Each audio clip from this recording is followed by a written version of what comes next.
Okay, good morning, everyone. So we are live. What upon? Hello everyone. Welcome back to our online meditation session with Prajan Suchon. So this is the first session of the year. So Happy New Year to you all. So I hope you are ready for the year 2025. So let's listen to Prajan and get some new Dhamma from Prajan. So to be fresh for the year. Okay, I would like to hand over to Prajan. Okay, so good morning, everyone. So happy New Year, as what upon said. So this is our first session of this year, 2025. Before we go on to other stuff, let's practice for a while. Okay, so let's sit in a comfortable position.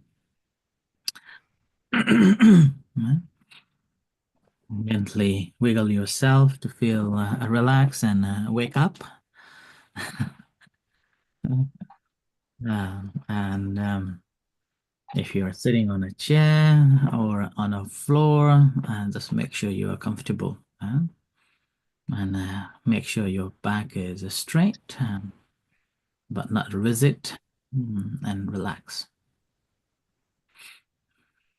And let your hands rest gently on your knees if you're sitting on a chair, or in your laps if you're sitting on a floor in a cushion, on a cushion.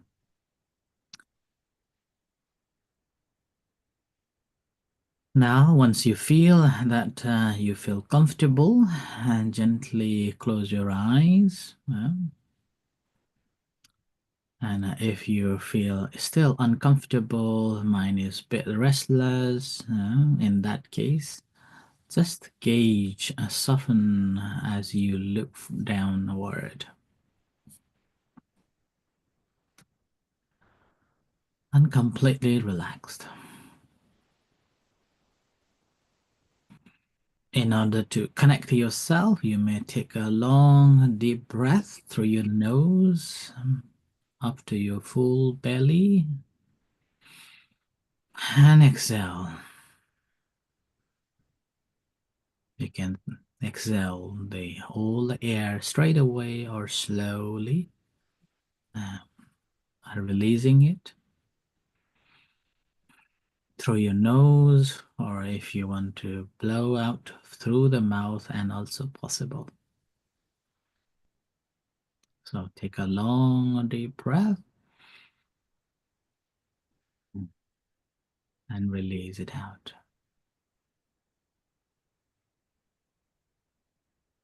So let's do it for a couple of times just to wake you up, as well as make you feel comfortable and relaxed. So taking a long, deep breath, inhale deeply, letting your whole belly rise, and exhale, releasing all the tensions along with this breath.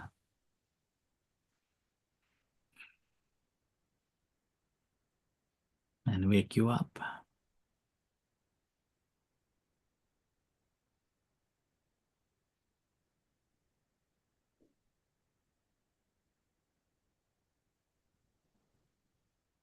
Now shift your attention after you feel comfortable. Now shift your attention to feel the weight of your body on your chair or on your cushion, where it connects to the ground or the chair.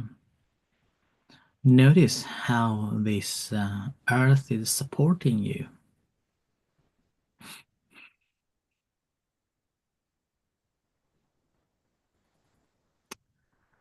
and acknowledging the moment that you are here, in this very moment.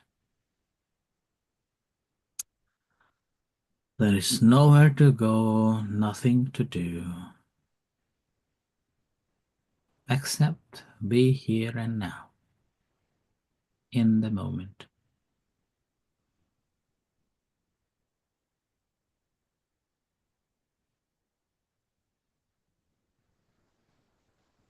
and internalize your attention and see what's happening in your body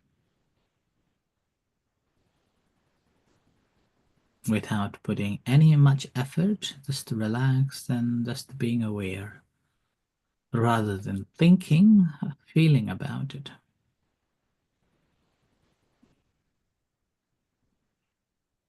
So when you truly feel the body presence here, and you realize the breath in a different modes, in different ways,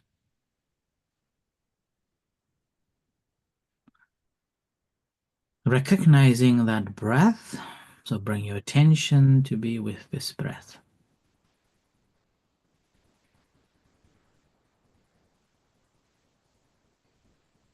Now notice the rhythm of this inhalation and exhalation, the incoming breath and outgoing breath, without pinpointing anywhere else, just experiencing as it comes in and as it goes out. You don't have to interfere with the process, this inhalation and exhalation.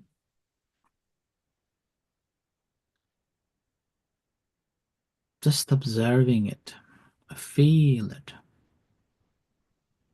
not thinking about it, but a feeling of it.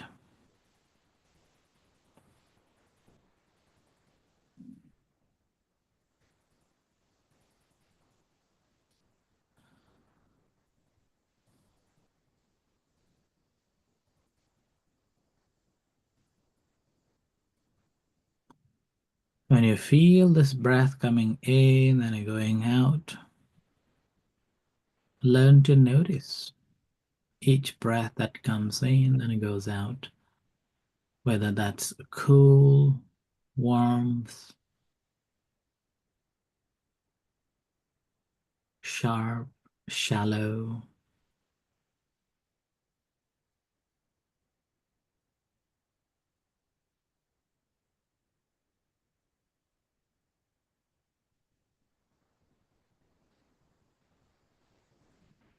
An effect of the breath coming in and going out. The effect in your nose, in your belly, in your chest. So this time we are trying to notice two things. The temperature of the air, the breath coming in and going out, the coolness or the warmthness of this breath. And a second, the connection or the contact, how we feel in our chest, in our nose, in our belly.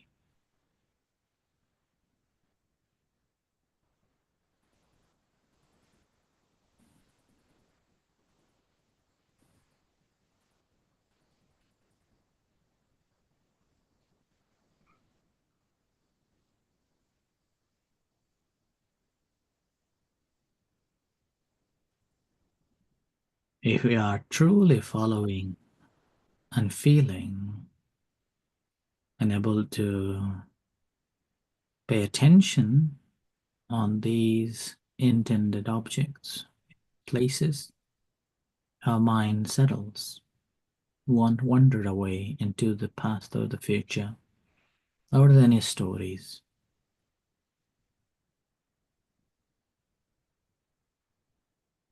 The less we manage to be mindful of these, the mind will wander more.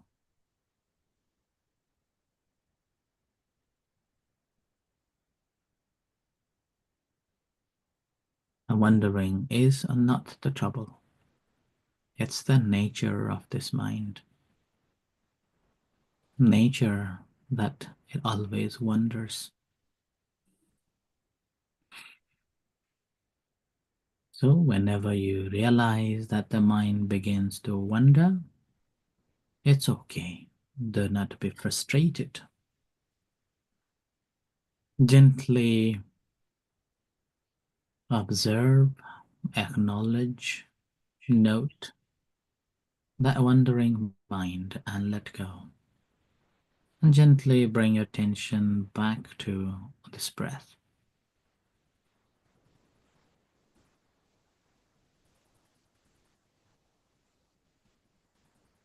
So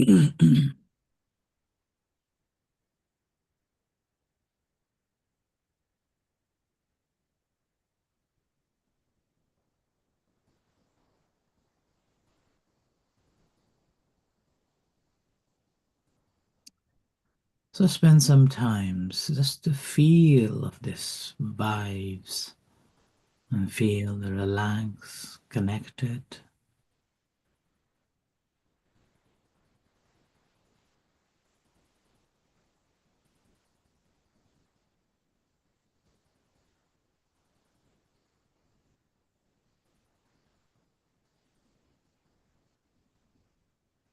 At this stage, if wandering mind is more active, then you may use the verbalization, mentally verbalizing. This is incoming, this is outgoing, or rising, falling of the abdomen. As you feel, making a mental note just to prevent not letting the mind wander more.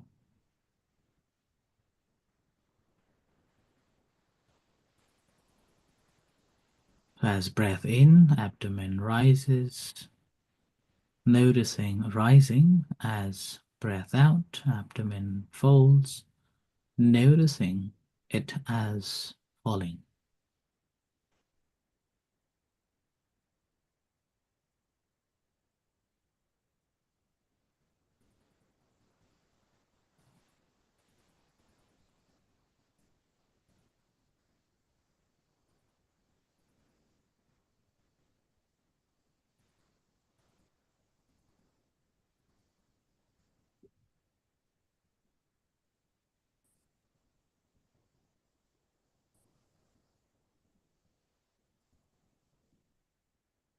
But if you feel that you are focused, relaxed, connected, and energized, you can shift your attention to your body. I normally divide this entire body into 7 parts: the head, 2 hands, back, front part of the body, back of the body, and 2 legs. You can observe these 7 parts of the body one by one, starting from the top of the head, the entire head, and noticing any sensations, feeling of it, the tingling, warmth, the tension, the tightness, aches and pains, observing it objectively.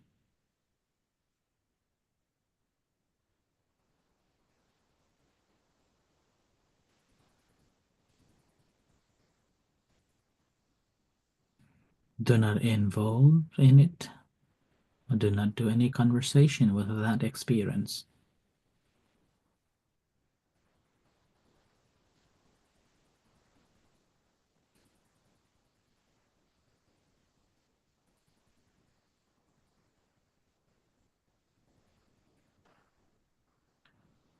So observing entire head,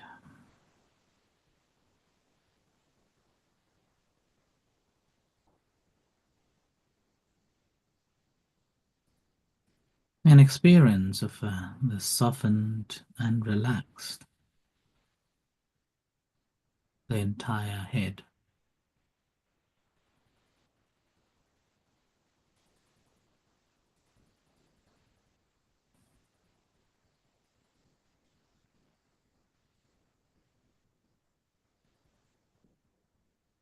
Now bring your attention to your right hand, from the shoulders down to the fingers.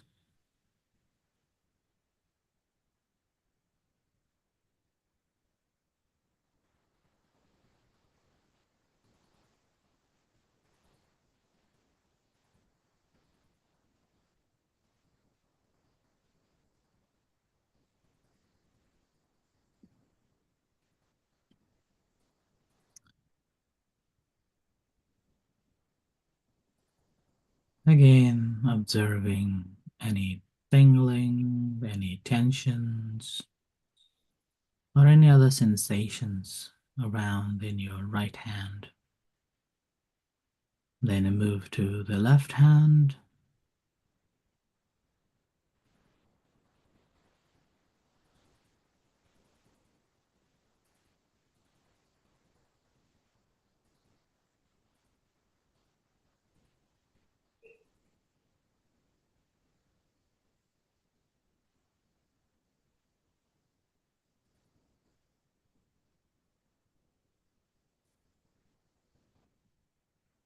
Then shift your attention to your left hand.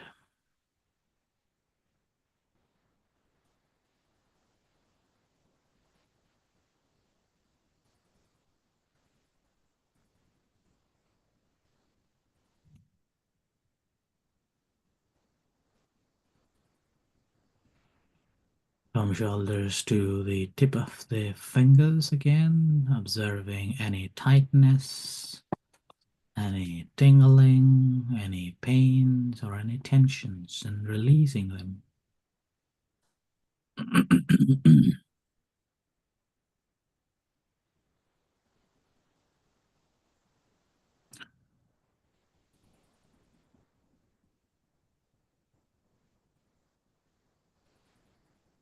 And bring your attention to the front parts of the body, the chest and the belly, observing any tensions,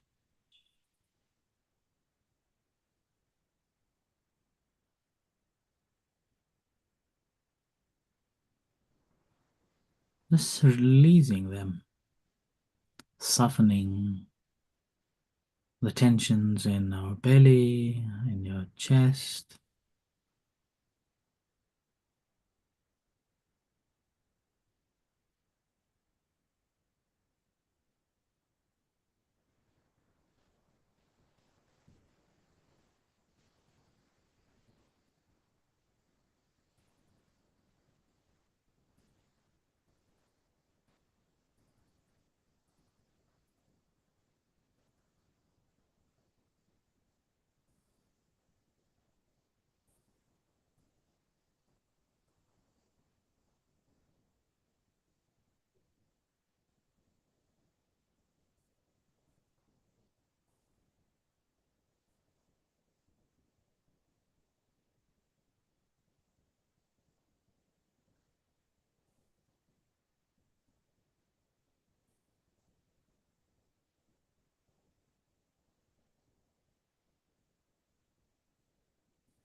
And then move to the back, observing sensations around in your back from the top, uh, upper part of the back to the lower part, observing any tensions, any pains and suffering, just release.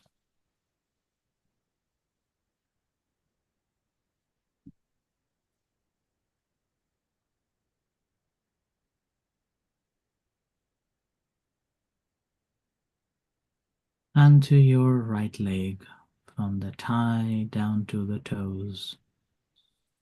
Any tightness, any tingling, or any tensions, any heat, the coolness or the warmth, observing that.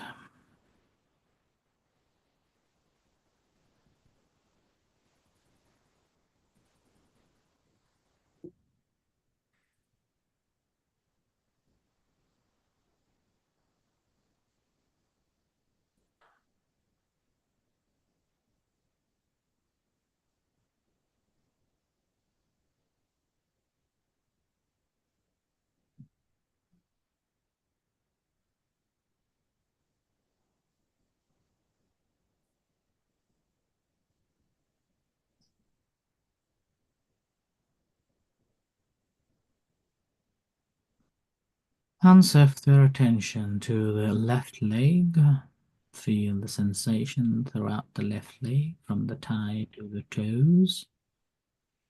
Whatever sensations are there, just observing and let it be, let it go.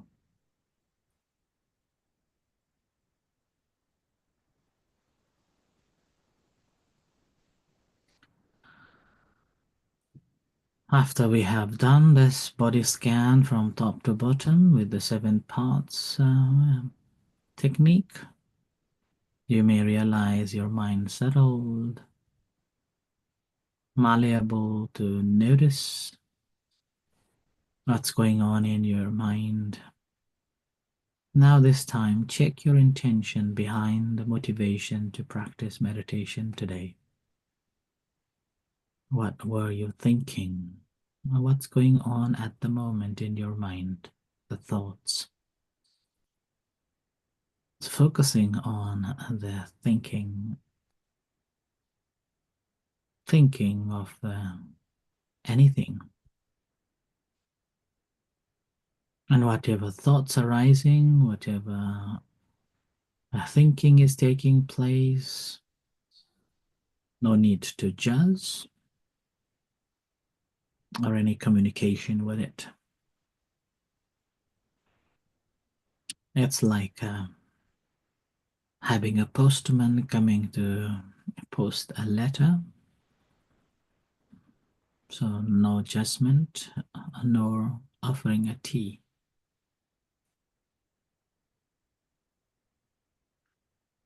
Simply notice as these thoughts comes,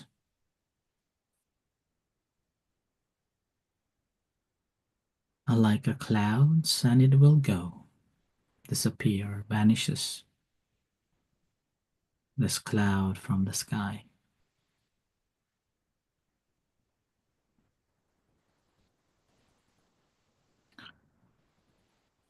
If we are not aware of this thought, then that transforms into feelings and sensations, and that will become emotion.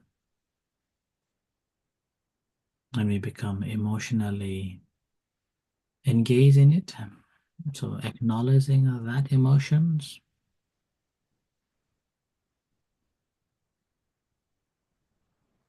and discernment or understanding that this is just what I'm feeling now, what I'm thinking now. Stay calm and let them drift away.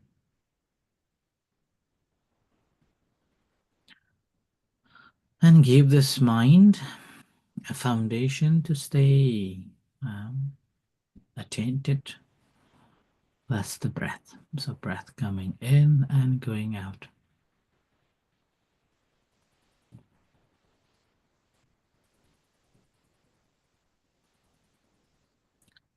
So this breath is like a platform that we are standing on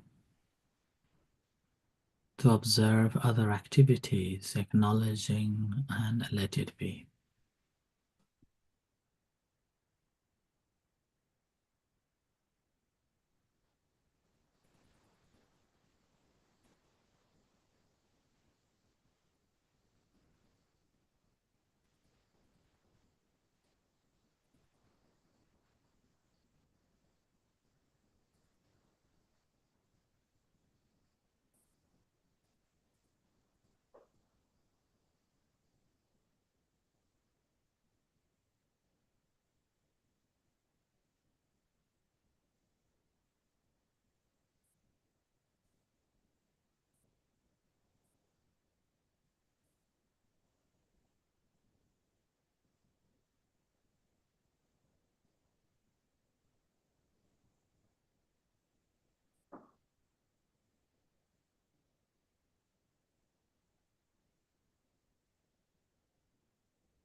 Now gently bring your attention back to the surroundings.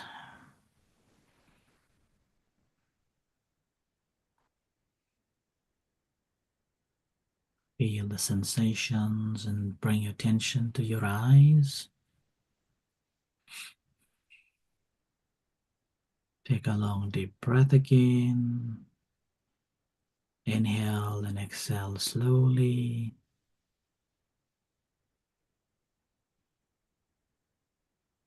Take a moment to reflect and gently open your eyes and come out from the practice.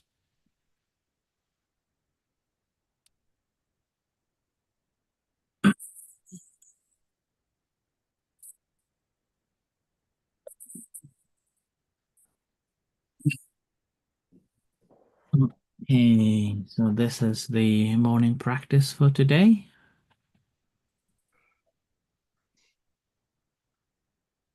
Before we listen the reflection, anybody wants to share or anything wants to talk? You're most welcome.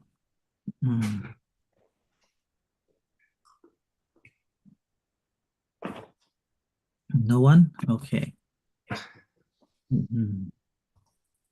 Right. Right. So I hope that today's this a bit longer practice makes you feel more relaxed and ready for the day.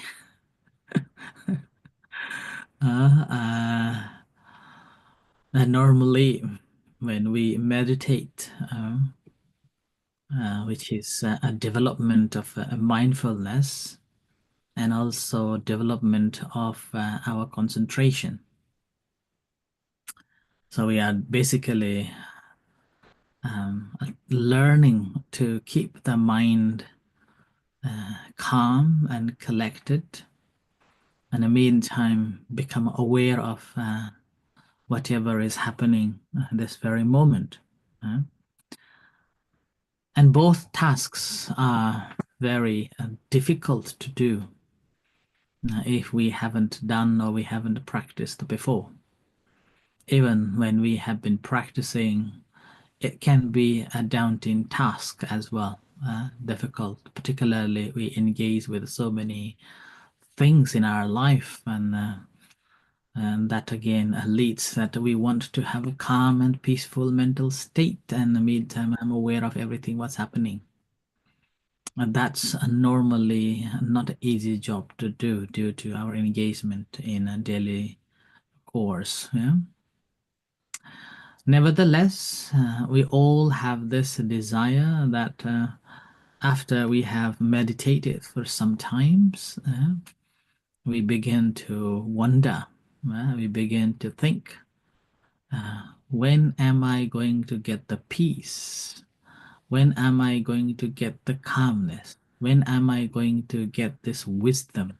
And then further on, the question may come, or our mind begins to discuss, saying, how is it possible that we can get the insight from it? What is the meaning of it? By just sitting calmly and we become enlightened? It's nonsense. These sort of thoughts will come. uh.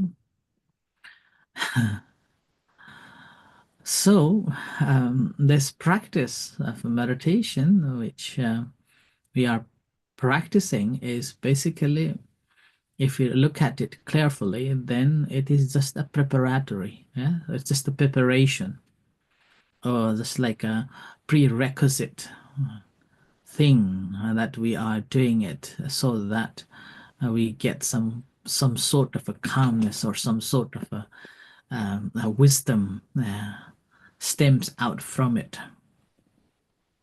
Mhm. And yesterday I was listening this one interview um, with this very famous um, musician in the UK. She said that uh, she has to practice every single night, every single day, um, in order to keep all the notes in her head, and particularly becoming so famous. And she has to do a lots of gigs all the time. As a result, she has to work more and more on all the instruments so that she can keep up with this needs and the modern activities. Then I was reflecting on that oh, actually, practice of this mindfulness meditation actually like that. We have to work again and again, repeatedly, practicing it again and again. So probably as a result, Buddha used the word called anusati, yeah? Repeatedly having a mindfulness, going back to that again and again. So this is like a moment of developing those skills. So with that, a musician becomes a great musician.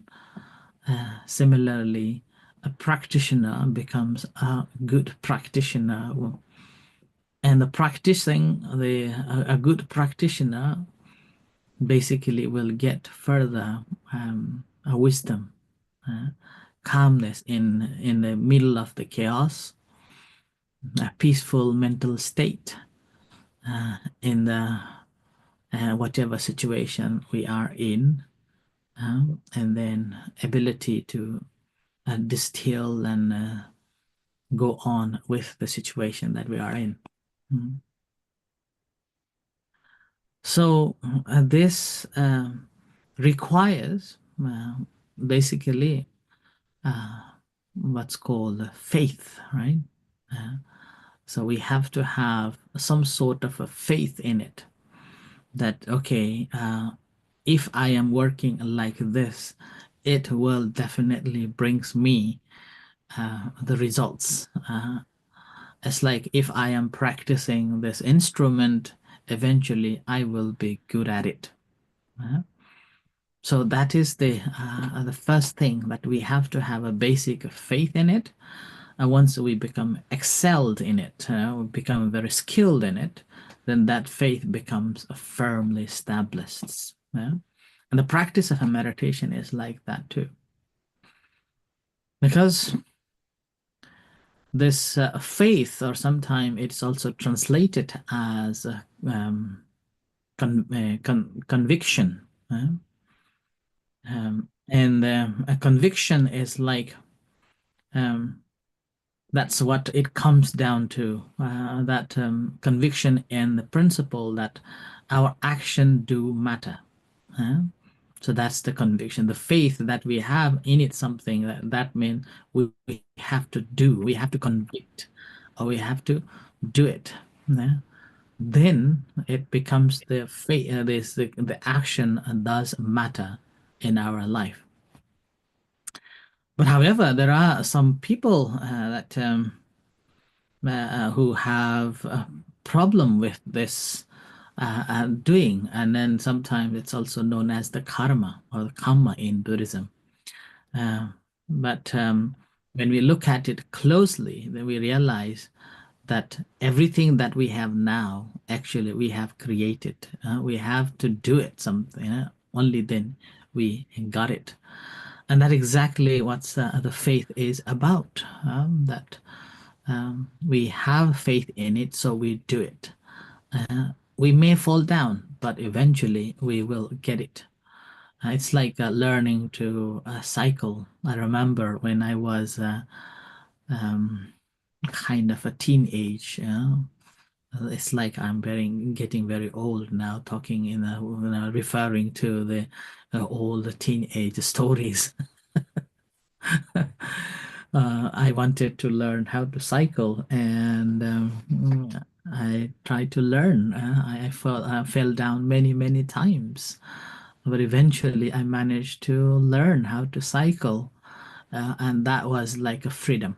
Oh, wonderful! And I could cycle up and down, far and wide, like that. And which is actually, I was listening this research, let's call it Woman's Hour, and this lady did research on cycling, female cycling in the UK.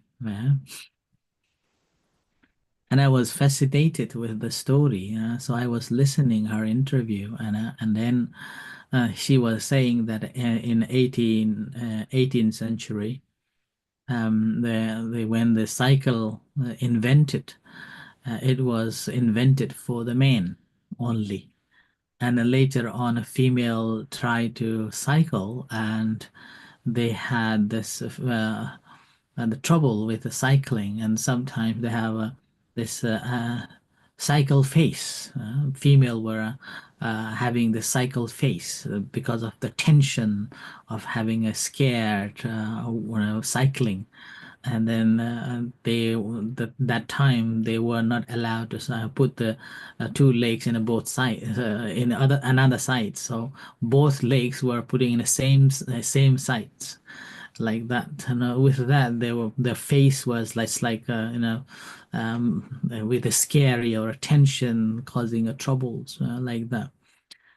Then eventually, somehow at that time, cycling was very expensive and only available for the wealthy ladies, well, at that time. And then as they managed to cycle, and then eventually they began to ride this bicycle in a same way like the men, and that's how they got the freedom. So they got the freedom from family, freedom from the husband and family, then the house, and then going into the meetings and party, and that's how she said that developed the suffragettes who fought for the female rights in the UK and got quite riots on that. So that's same with the freedom that receive, and same similar experience. I had it at that time. So this is how we get that. We have to work, and when we work on it, when we become aware, able to skilled in it, become a skillful in it, then we feel free. So practice of a mindfulness meditation is like that. At the initial stage, it's very difficult to pay attention to the breath, to develop the concentration, the calmness, and so on. But as we develop gradually, one after another, as we've been practicing regularly, it becomes a part of it, and then we feel free. There is no tensions at all. There is no things that, okay, I have to meditate. We will be mindful in our everyday life all the time. And uh, with that, what comes is that the this mindfulness basically is the positive form of heedlessness. So we won't be doing things unmindfully or mindlessly. Yeah. So we will be doing things very mindfully. The realization that we are not doing unmindfully or doing everything with carefully, and our actions becomes fruitful. So with that action that we are performing, whether that we are doing by physically, whether we are speaking, and whether even we're thinking, those actions or activities becomes very mindful. So it becomes skillful. And with that, we will have a less trouble. We will have a less problem. And we can live in every situation, everywhere, very happily without any trouble. Yeah, it's like we are on a holiday. When we go to holiday, we do not care anything what's happening. Doesn't matter war going on. Doesn't matter, people fighting. Doesn't matter who is in trouble. All matter is I am on a holiday. I will not care anything. This is my time. Yeah. So everything what you're doing is always in a very conscious of your well-being, your benefit. Uh-huh. So that exactly happens after you've been practicing meditation. It doesn't matter what people say. It doesn't matter what people are doing.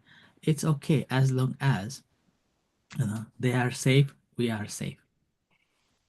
Right? So that is what normally happens. You may reflect that in your holidays. You will be doing everything mindfully, particularly if you have a fixed budget. Then, whatever you're going to buy, whatever wherever you're going to go, everything will be carefully calculated there. Yeah? So you want to be living your mind, you living your life heedlessly. So you will be very careful. You will be very aware of what you are doing, what you are saying, where you are going. And these are surroundings, whatever is happening, it's okay. Right? It's okay. And so with that, what happened? Oh, we are always in a mindful state. So that is basically making us to be awake all the time, awake to ourselves, our actions, what's going on around, yet unaffected by it. Uh, and that's the called factor of awakening. So you're awakened at all the time, and this awakening, simply because you're always mindful. So this mindfulness is the key, and this is the start, and also this is the end as well. If you look at the teaching, when we look at the Buddha's teachings, that we the Buddha actually he teaches that just to be mindful of your body, mindful of body and of itself, and feelings, what we feel, and then how we are feeling, and then how my mind is thinking, and how these things are coming together. And then not only the how, we have also this as our mind settles and we will have this kind of a discernment, the question begins to come that why this is happening. And this why is also very important. This why this is happening, and this actually gives you the insight, so that we really have a clear understanding of what's happening there. That's why the awareness alone is not enough in the practice of a mindfulness. We have to be able to question it, why this is happening. The moment when we ask or when we question in it that why it's happening, that is the wise attention. We call it wise attention. So that will gives us a clear understanding of it, a clear view. Whatever action we are doing at the same time, we will have a clear understanding of it, that why am I doing this? Okay? And then doing that, we also will have a clear understanding that what are the results of it. And we already knew that results going to be, because we have a clear understanding of what we're doing. Yeah? So if we so if we are concerned with these issues, yeah, then what happens that uh, it becomes more grounded. But if we concern about what's going on out in the world, what happens? Normally, we miss what we are doing. We miss ourselves. And which normally nowadays, due to the social media, due to this news media going on, we often, if you look at ourselves, we often put ourselves into what's going in the world, and we concern of that what's going in the world, and we very less little spend time to ourselves that what's going on in my body, in my feeling, in my thoughts, and how these things are taking place. So you focus in a right here and now and get yourself in this very present moment. And this is actually brings whatever action we are going to do becomes fruitful, not only for this moment, but also in the future that comes. So this mindfulness in this way, when we put in this way, this mindfulness, then we are basically developing the factor that is, rather than just being mindful of what's going on and being aware what's happening, we are actually developing this inquisitive mind, so ability to analyze it, analyze things, how these things are happening without engaging in it, without taking that onto yourself. So this quality here, this inquisitive mind, and that allows us to analyze everything that's happening here and now.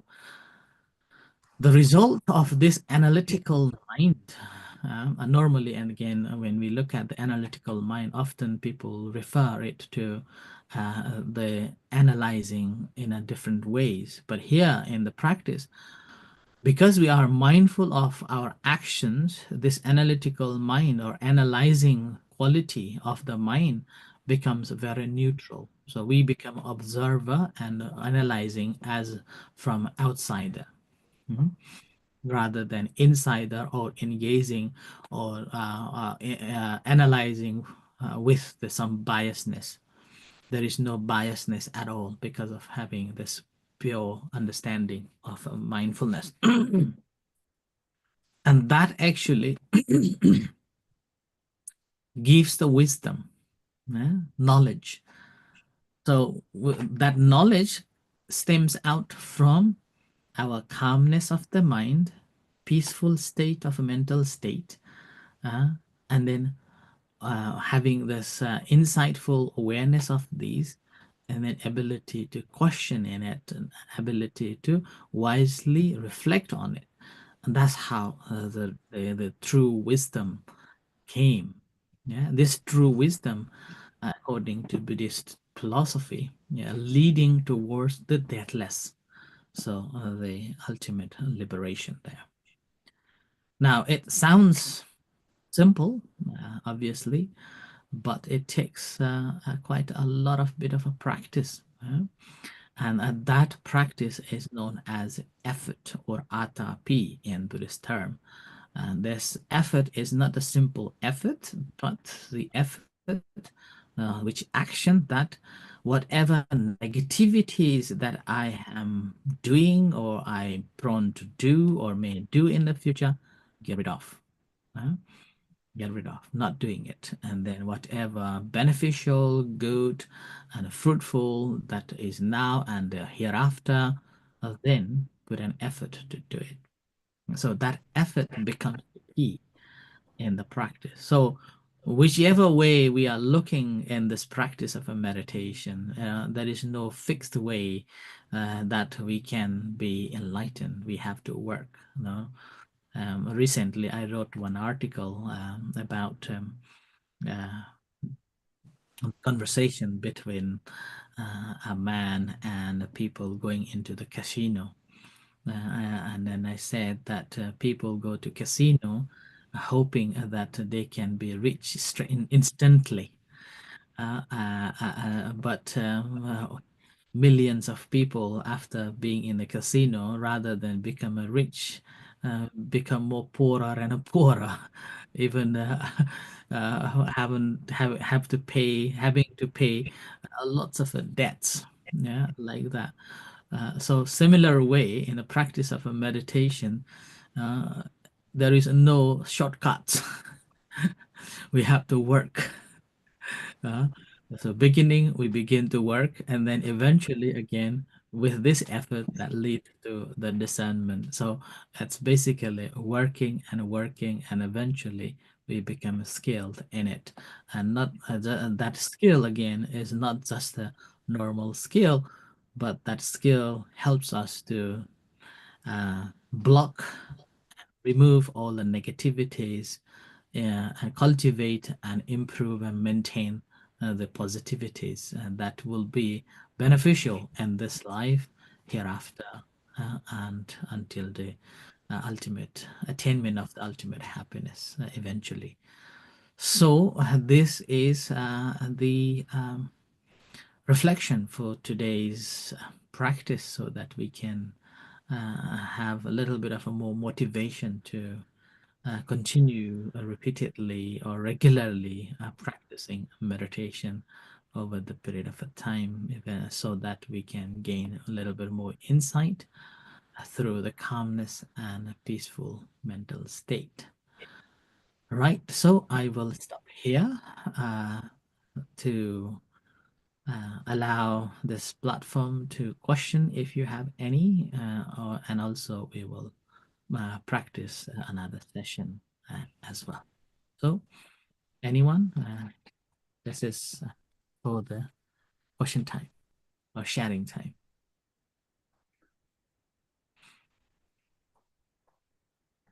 We do have question. Okay.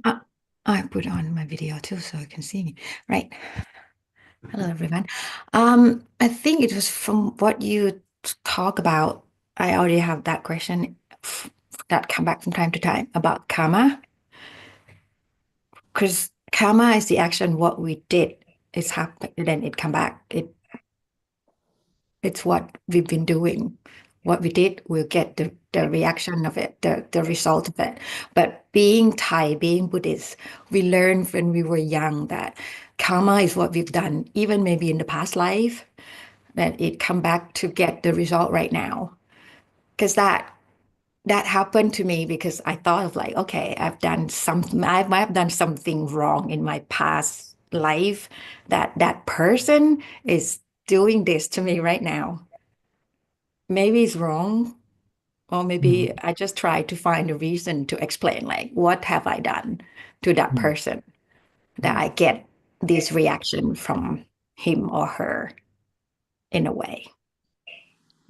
And another question is we being mindful, but I know that we should think positively, doing thing that it doesn't is not harmful to anyone. But being mindful, sort of, if you manipulate things mindfully, does that is that acceptable? Another question. I have three questions. I saw Sanya now. Because you were talking of we should be focusing on ourselves, thinking ourselves first without thinking further of what happening in the world. Sanya mentioned one time, like, will that be called as ignorance if we don't think of another person? Of course, we should start from us first, then the good thing will come. So if everyone is minding their own business, then the war might not happen in a way. I don't know. I have these three questions. Yes. Okay. So, uh, kamma or karma, we have to remember, is action, right? And that action is not every action. Any action that has an intention is called karma in Buddhism. So, if you have a good intention, that is a good karma. If you have a bad intention, that is a bad karma. So, if you are doing if you are doing mindfully, but that is a bad intention, then that's a bad karma. Okay. So, that is a karma. And we have to remember karma is different than the result. Result is not called karma. Result is a result. It's called vipaka.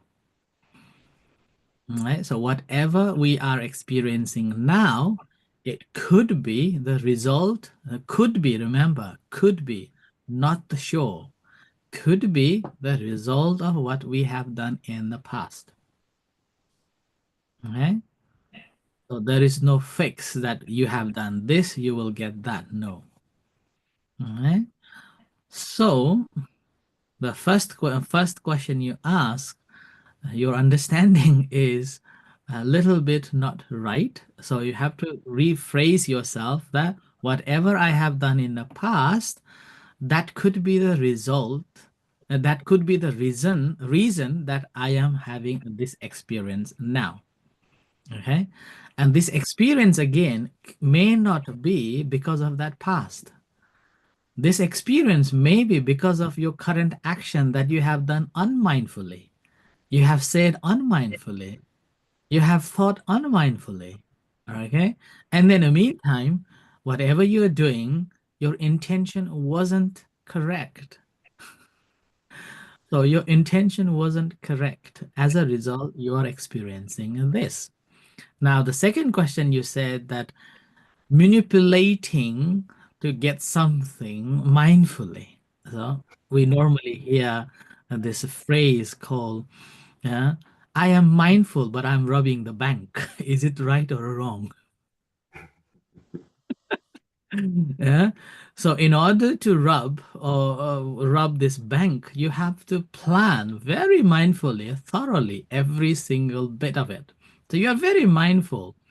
And that mindfulness is not called right mindfulness in Buddhist practice. So that's what you have to remember. In Buddhism, we have wrong mindfulness and right mindfulness. Eh? So whatever action you are doing mindfully, but that is harmful for others and that cause the other troubles to follow, then that is a wrong mindfulness. That's not a good one. Whereas the right mindfulness is whatever you are doing, you're mindful your every action, and also understand that is leading to have a clear understanding of this entirety as impermanence, as suffering, as non-self. So it's basically leading towards the ending to find the ultimate happiness. Then that is the right mindfulness. So, right mindfulness, that's why it's defined as mindfulness of your body, mindfulness of your feeling, mindfulness of your mind, and mindfulness of this whole phenomena, how these things happen. Right? And in a collective way, it's also, we can say it as wise reflection. Right? Wise reflection. So, if we have that, then our intention won't be wrong.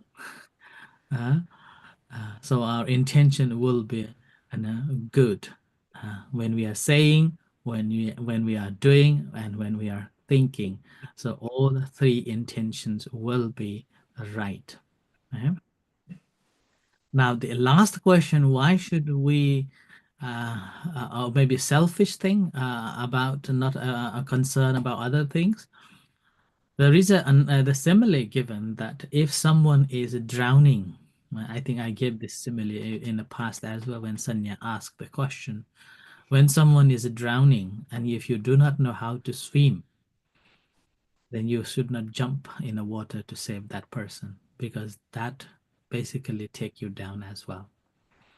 So making sure that we have to uh, we have to have this skill to save it. So in that case, there is a concept called a compassion, karuna, in Buddhism. Now, this compassion, that's why Buddha clearly explains, saying that compassion alone is not enough. You have to have a wisdom in it too. If you have a wisdom in it, then that compassion becomes the true compassion. Otherwise, compassion can lead to the another war, another crisis.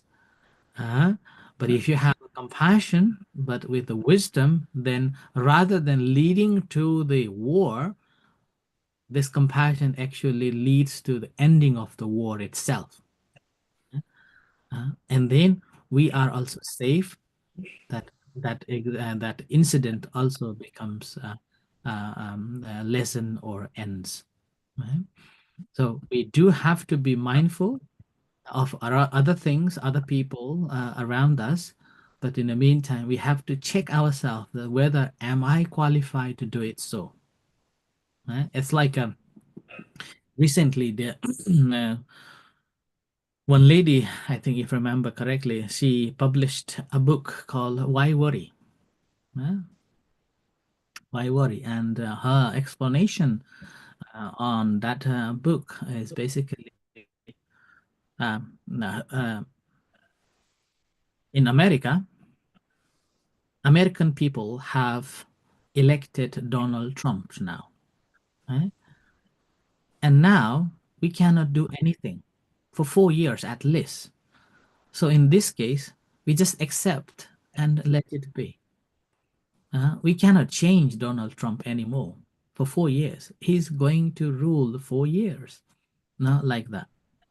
So accepting whatever is happened now and wait for the condition to come again, and then that's how we can make feel comfortable for ourselves. So we are mindful of our capability and also understanding the around. Right? I hope it helps you. I don't know. Okay. Right. Anyone? So in Buddhism, we have to remember that our intention should be pure in 3 stages: before, during, and after. Right? If you have this intention in all 3 stages correct, then the fruit, result of that karma, so remember, result of that karma, which is called vipaka, then will be right. So will be fruitful. If, right, if your intention at the initial stage was good, while you are doing good, right, but after you have done, you feel regret, then that also leads not a fruitful as it should be. Rather than fully blossom in the middle of this bud, the tree just dry, the flower simply dies. So like that. And then your intention is pure at the initial stage. But when you are doing, you feel, oh, should I do it? Or it's not the right thing, or may not be, I shouldn't have done it, but you did it. Okay. Then again, the result also not comfortable, right? Because you have this regret, or this you have this disappointment, or the sadness, or this what's called not happiness in it. So result won't be good either. So that's why in order to have a complete fruit of any action, these 3 intentions so that's why in Buddhism, any intentionally done action is known as the karma. But if you have done unintentionally any action, then that won't count as the karma, and it won't have any results in of it. Okay. Right. Okay. So in that case, maybe or in case anybody wants to ask any question or no? Maybe a small reflection. Okay. I think to me, what remains a challenge still is to let go. Actually, it's very easy to say that I let go thing, and sometimes we believe that we can let go things easily, even in the daily life. When I experience things that sometimes I'm doubt why this happened, and then you put yourself into distress or anything like this, and then at the end of the day, when you can't change the situation, you need to let go thing. And then it's very easy to think or to fool ourselves that we let go thing, but actually it's not truly let go thing, because things still remains at your back. a small little piece of it when the similar situation comes back again. It's almost like sanya, that when you see the same thing, that thing reflect you and it kick back, and actually you just found out that you haven't let go thing at all. It still stay behind you like a ghost trying to haunt you all the time. And I think I'm still trying to link this with the practice of the meditation, because when you're practicing let go thing more and more, probably at some point you will be able to truly let go thing as you speak, because it's easy to say, okay, it doesn't matter, let's go, let it be, and things like this. I think if all the human beings is able to let go thing truly, it would be the best, because first of all, you can't change the situation. I was even thinking that is it true that when we die, we reincarnation into a different form, to a different social state? In Buddhism, of course, this life we living good life, maybe next life we were born in a country where there are war. How can I live with that situation? And I think probably you can't change it, because you don't know the future. So it is absolutely useless to worry what is not coming. But I think what's important is to prepare yourself with the situation in front of you by being able to let go and able to deal with any situation. So I think, to me, I haven't practiced enough for sure. And I still have this kind of belief that, okay, letting things go is a very crucial factor, actually, for the meditation. Yes, it requires a lot of understanding before you let go. Yes.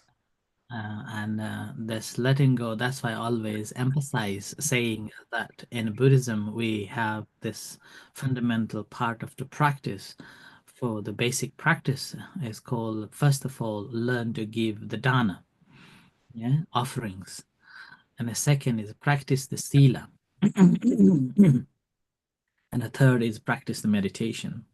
Now, often people do not see importance of giving this generosity or being generous, that giving a dana.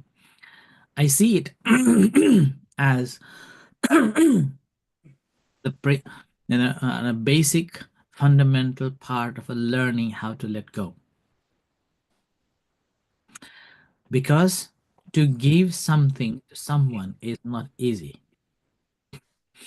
And especially we work so hard to earn some dollars.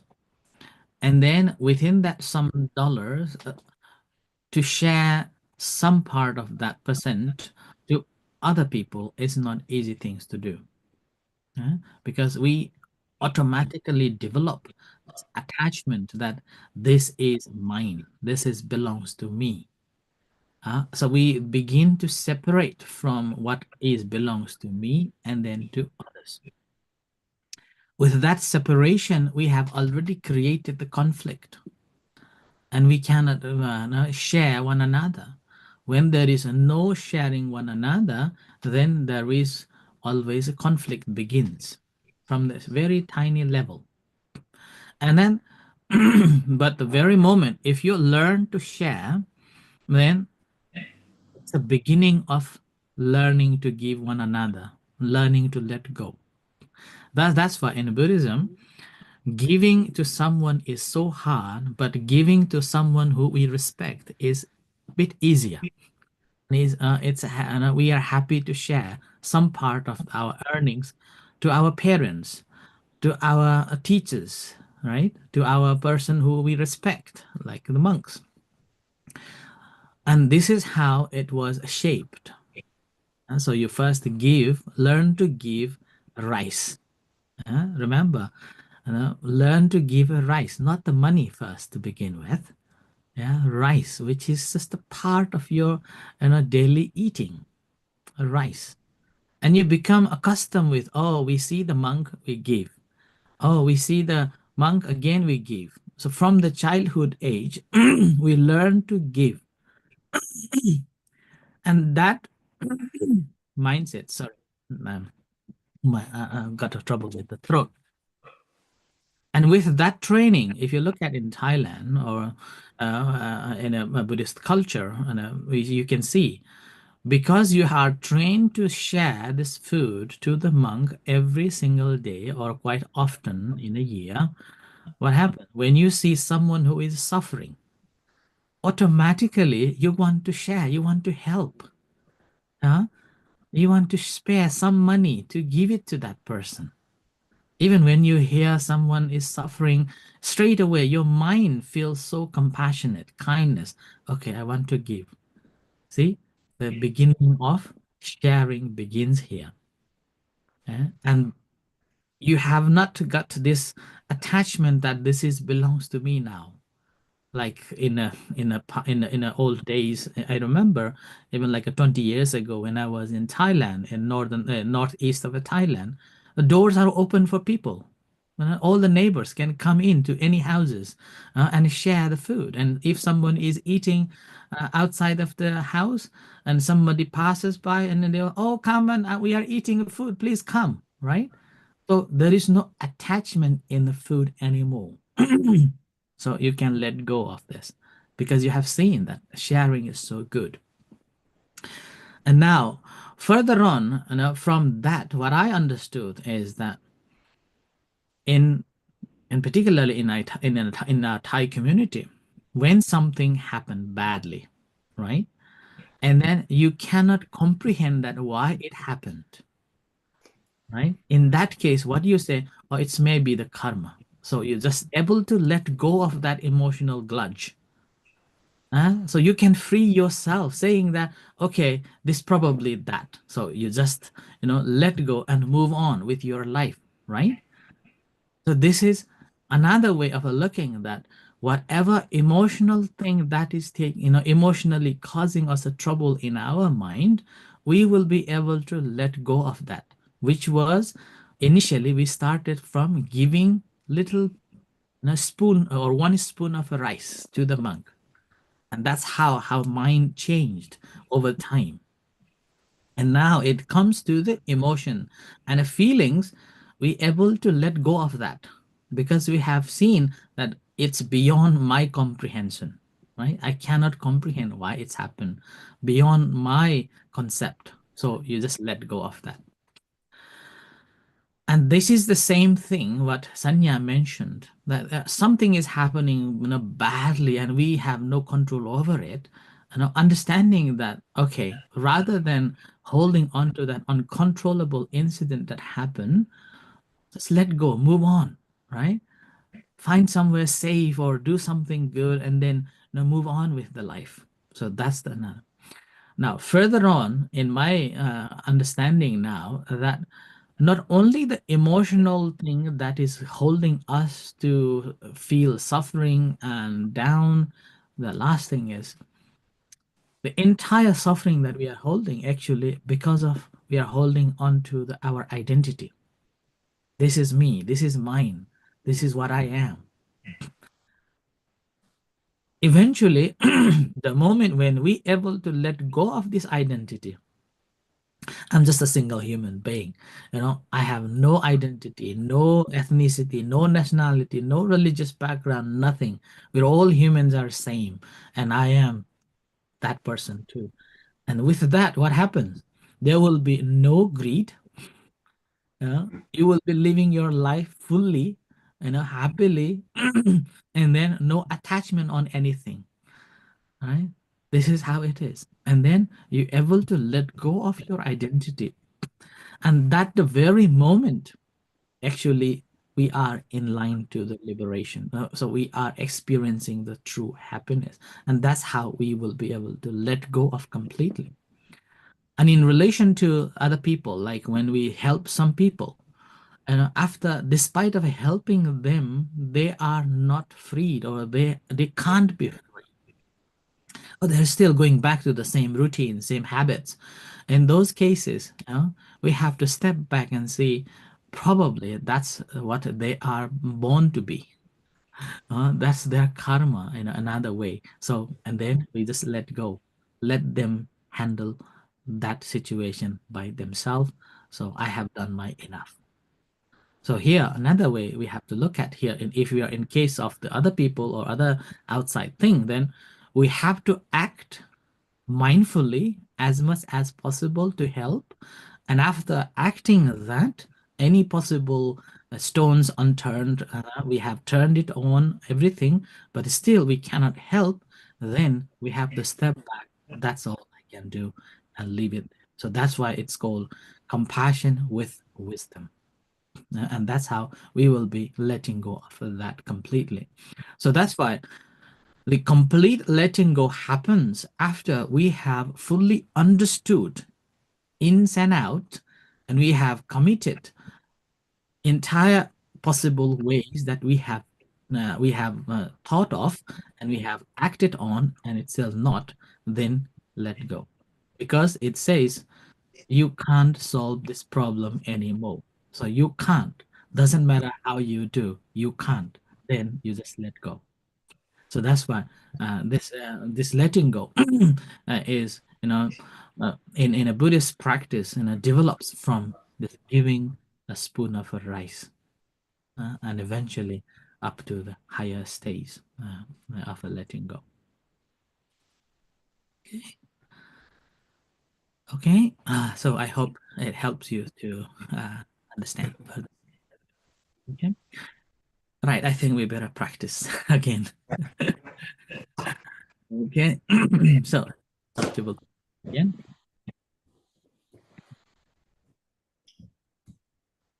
So sitting comfortable, relax yourself, spend some time taking a long deep breath. Inhale and exhale.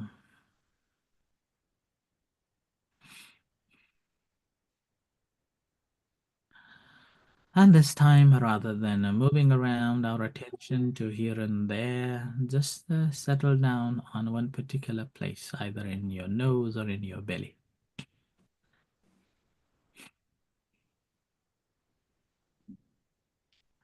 If it's in your belly, then recognizing the incoming breath, outgoing breath, rises and falls of this belly. Do not interfere, just observe as it comes in and goes out.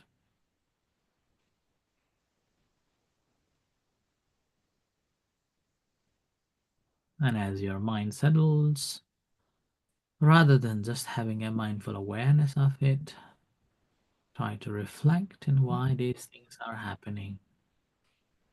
Whether these are staying in the same as it is or changing.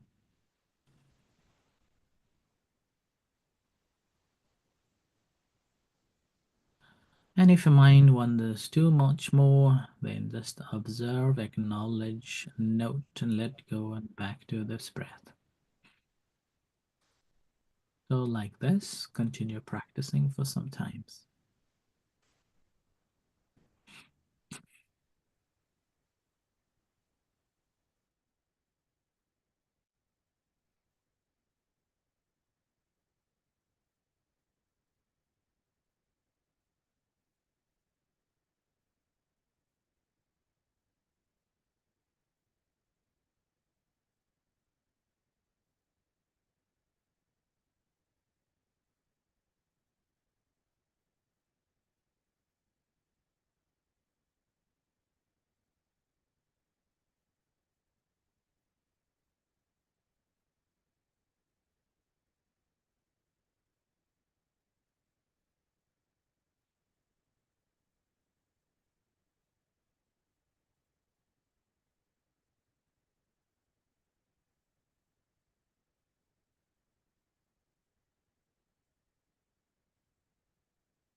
Now we will practice loving kindness meditation. So bring your attention to observe the sensations in your body. So take a long deep breath and observing the entire body, feel the sensations around it. Whatever sensations around there, just be mindful of it.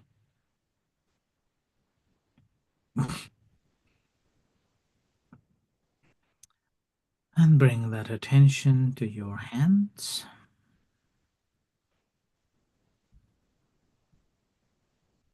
Feel the sensations in your hands.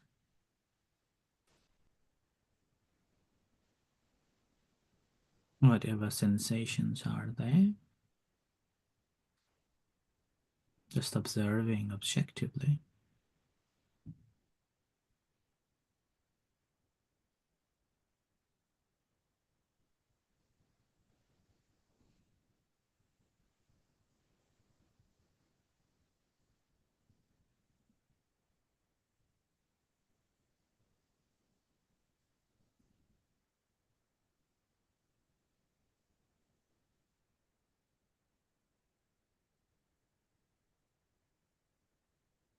And shift your attention from hand to your heart.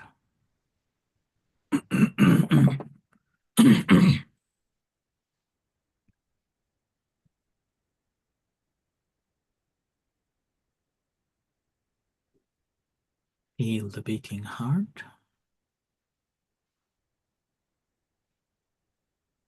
If you can't feel the beating heart, physically smiling will connect you. So bring a smile on your face and feel the connection with your heart. And as you feel the connection with your heart, generating loving kindness and compassion towards yourself.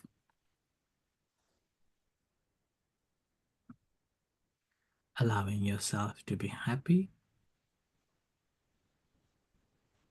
at peace and free from suffering. Mentally, you may recite, "May I be happy."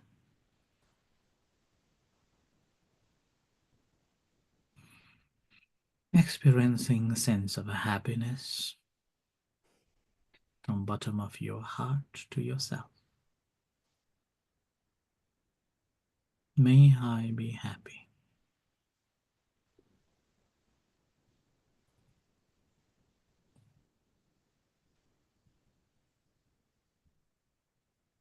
May I be healthy, free from physical suffering and mental suffering.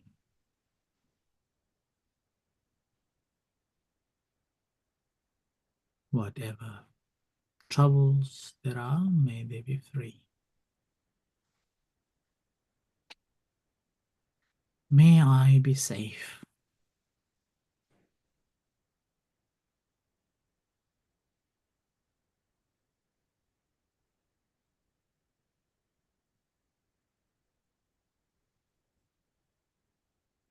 May I be able to live my life with ease and happiness.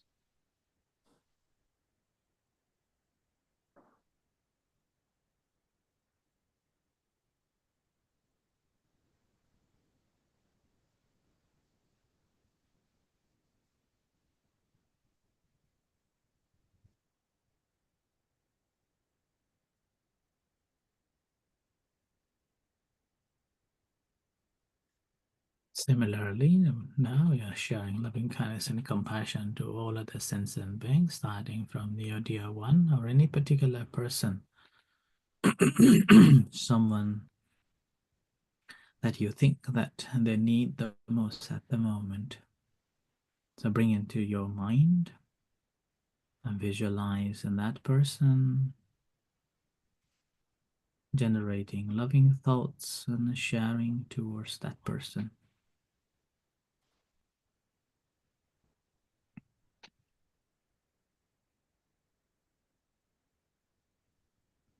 And mentally you may recite, may you be happy.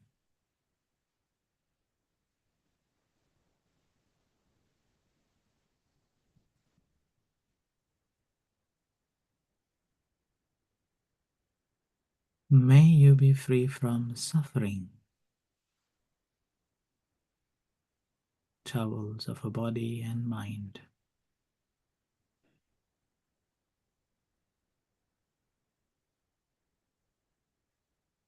May you be free from troubles of a body and mind.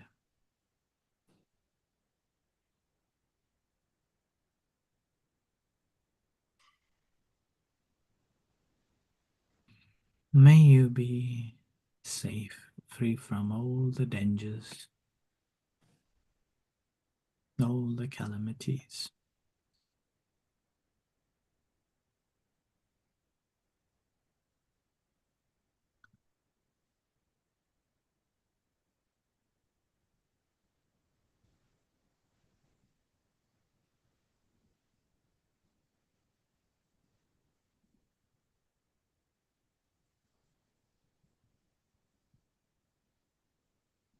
May you be able to maintain your happiness and live your life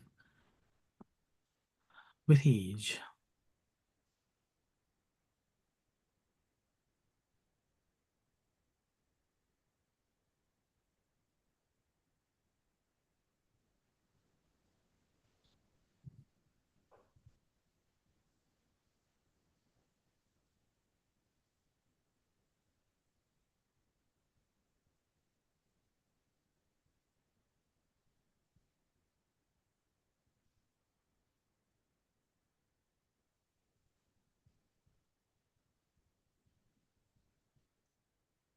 Now, expand to share this loving thoughts to all other sentient beings, starting from neutral person, neutral beings, and all other beings.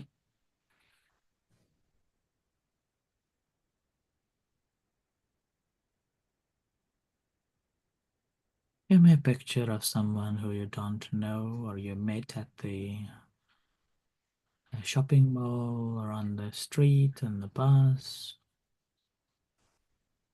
and sharing. May you be well, may you be happy, may you be at peace.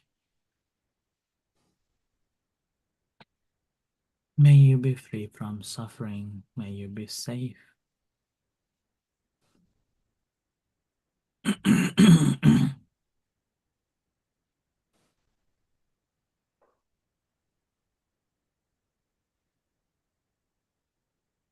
And expanding it to whatever beings there are in this room, in this country, on earth, in the universe.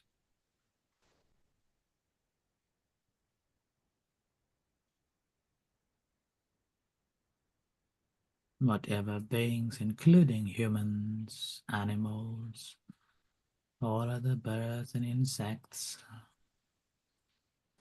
beings in this world and beings in other celestial worlds, radiating this loving thoughts towards all the beings in the entire universe.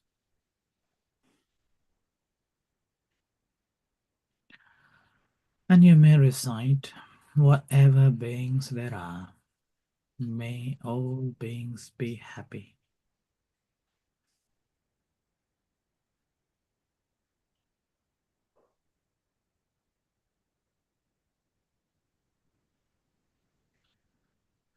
Whatever beings there are, may all beings be free from suffering.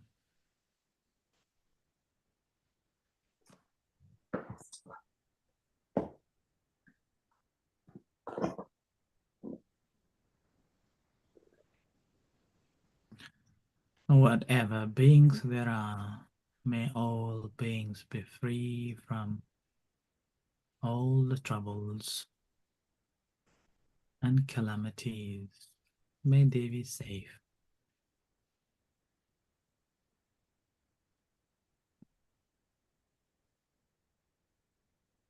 May all beings be liberated liberated.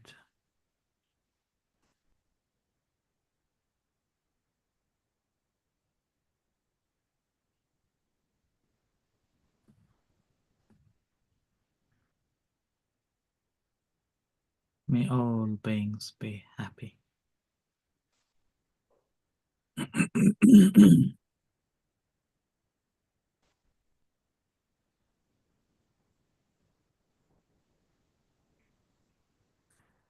Now bring your attention back to your hands. Feel the sensations in your hands.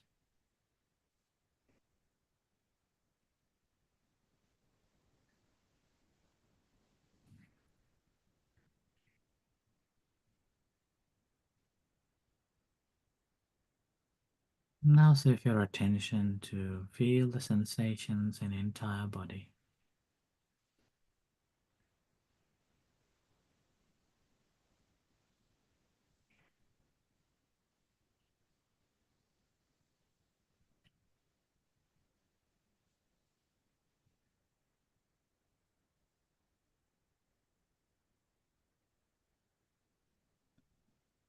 And bring your attention to the breath. Take a long, deep breath.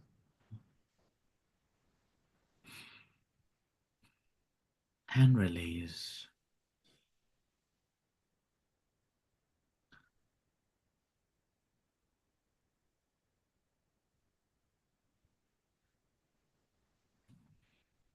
And spend some time reflecting today's practice.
Now shift your attention to your eyes.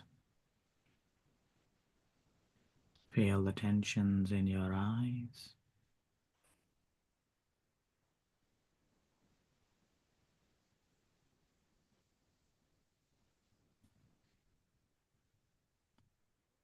And creating intention to open your eyes.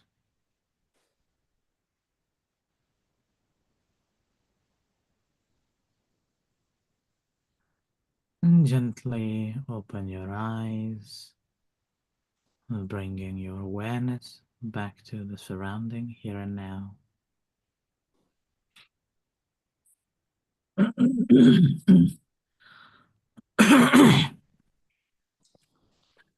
Okay, so thank you very much, everyone. Before we leave, anybody wants to share anything, any thoughts?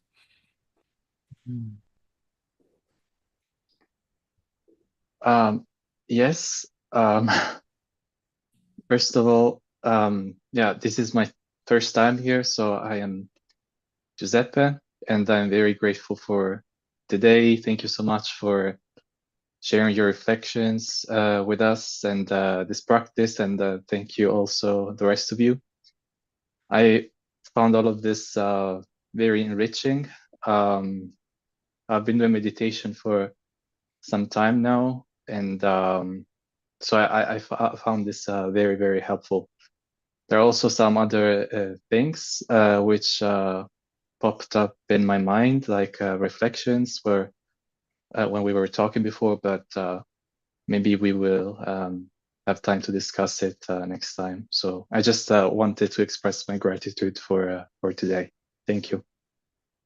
Okay, thank you for joining our group. So welcome to the group.